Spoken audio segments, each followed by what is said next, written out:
she hasn't won another since. No, she hasn't, and it's gonna be tough. The road ahead. There's still one tournament for them, as they're gonna skip next week and go directly to Paris to start getting ready. A Roma double, but also go on to win Roland Garros. Right, which is obviously not an easy task. Yeah, that was back in 2013, and so the camp ready to celebrate, ready to break out all of the accoutrement that will honor this 21st career title for this world #1 that'll begin week 104 on Monday. And lest we forget, this is a brilliant and sparkling birthday present 13 days before she turns 23.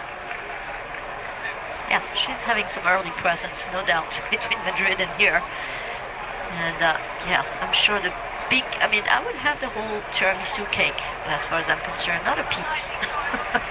Oh, those lady fingers dipped in coffee, sometimes soaked in Grand Marnier with mascarpone cheese, eggs, sugar, covered in cocoa. You know your tiramisu, don't you? Well, you know, tiramisu comes from the expression tiramisu.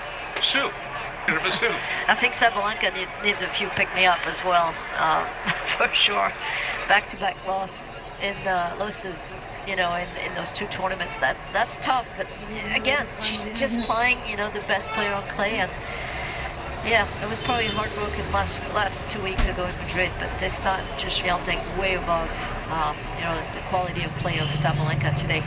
To your point, Swiatek over the last year, since the start of the 2020s, really no one's been more productive in her roaring 20s than Iga Swiatek on the surface. 7 wins in 2020, won Roland Garros, 12 the following year, 18 the next year, 19 in 2023. She's already got 14 now, and if she wins Roland Garros again, it'd be 21. She's improving every year. Yeah, and I mean, that's what I like about this player, is that she is trying to improve. I mean, the serve was a change during the off season. I think it's working. I think it's still, you know, a work in progress, but it's definitely, I think, getting a little bit more pace on it, more depth, and I think, you know, technically it's a little better for sure.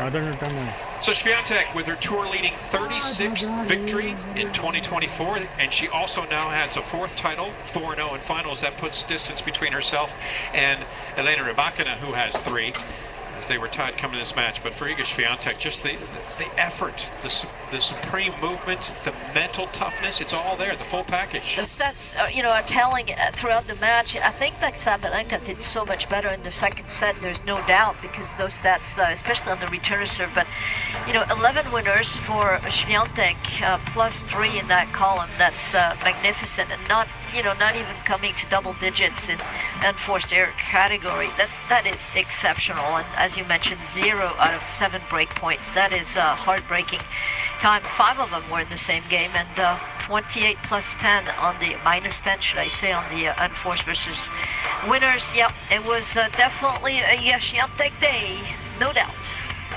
Iga Swiatek becomes the 6th woman to be champion of Rome 3 or more times, as she now moves into a 3-way tie for 3rd place all-time. Maria Sharapova and Serena Williams with 3 titles each.